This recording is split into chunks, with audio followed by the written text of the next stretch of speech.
హైదరాబాద్తో పాటు దేశవ్యాప్తంగా సిలిండర్ ధరలు పెరిగిపోతున్నాయి.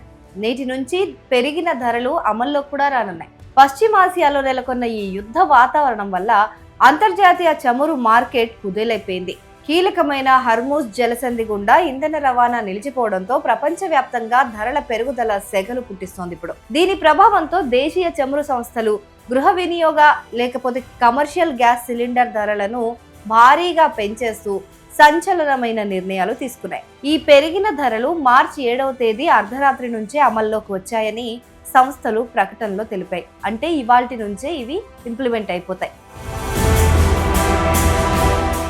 దీనివల్ల మధ్యతరగతి ఇళ్లాళ్ళు లెక్కలు వేసుకునే పరిస్థితి వచ్చింది. ఎందుకంటే మనం ఇంట్లో వాడుకునే 14.2 కిలోల గృహ వినియోగ సిలిండర్ పైన ఏకంగా 60 రూపాయల భారం పడుతుంది ఇప్పుడు. దీంతో ప్రధాన నగరాల్లో ధరల పట్టిక తలకిందులైపోయిందని చెప్పొచ్చు. మన హైదరాబాద్ లో చూసుకుంటే ఇంతకు ముందు 905 రూపాయలున్న గ్యాస్ సిలిండర్ తాజా పెంపుతోటి 965కు చేరింది. ఇక ఢిల్లీ, ముంబై లాంటి నగరాల్లో 913 రూపాయల వరకు కొనసాగుతున్నాయి ఈ గ్యాస్ సిలిండర్ ధరలు. ఇక కోల్కతాలో చూసుకుంటే 930కి, చెన్నైలో 928 రూపాయలకి ధరలు చేరాయి.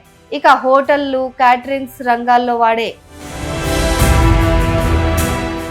19 కిలోల కమర్షియల్ సిలిండర్ అంటే పెద్ద సిలిండర్స్ ఉంటాయి కదా, వాటిపైన 115 రూపాయల ధర ఒకటేసారి పెరిగింది.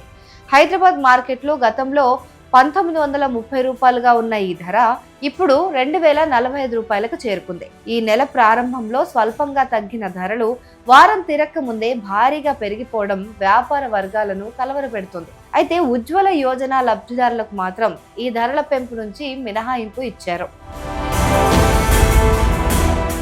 ఇక ధరలు పెరిగినప్పటికీ దేశంలో ఇంధన నిల్వలకు మాత్రం ఎలాంటి కొరత లేదు, భయపడాల్సిన అవసరం లేదు అని కేంద్ర పెట్రోలియం శాఖ మంత్రి హర్దీప్ సింగ్ పూరి స్పష్టం చేశారు. భారతదేశ ఇంధన భద్రత పటిష్టంగా ఉందని, పౌరులకు నిరంతరాయంగా సరఫరా అందించడమే మా లక్ష్యమని ఆయన ఎక్స్ అంటే ట్విట్టర్ వేదికగా పేర్కొన్నారు. సోషల్ మీడియాలో వస్తున్న ఈ పెట్రోల్, డీజిల్ కొరత వార్తలను ఇండియన్ ఆయిల్ కార్పొరేషన్ తీవ్రంగా ఖండించింది. దేశవ్యాప్తంగా సరఫరా వ్యవస్థ సాధారణంగానే ఉందని, ప్రజలు పుకార్లను నమ్మొద్దని, ఆందోళన చెందొద్దని కోరింది.